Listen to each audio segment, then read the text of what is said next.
কি পড়ছো গো এত মন দিয়ে? হুম, বই পড়ে কি হবে?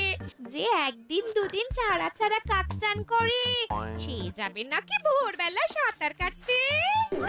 আরে তুমি ঘাবড়াচ্ছ কেন? আমি জিতবো। আমি অনেক দূর পর্যন্ত ভেবে নিয়েছি। তুমি কি গায়ে উনুন নিয়ে সাঁতার কাটবে গো? এক ধরনের মাছের তেল পাওয়া যায়, সেটা আনতে দেব। সেই তেল গায়ে ভালো করে মেখে বরফ গলা জলে নামলেও মনে হবে ফুটন্ত গরম জলের উপরে সাঁতার কাটছি। ঠান্ডার ঠও লাগবে না, বুঝলে? বটা ঘটাকে কাল পাঠাবো। ওই 7 মণ তেলও পড়বে না, রাধাও নাচবে না। দেখো আবার হিতে না বিপরীত হয়ে যায়। ওটাই একটু উৎসাহ দেবে, তা না সব সময় খালি না না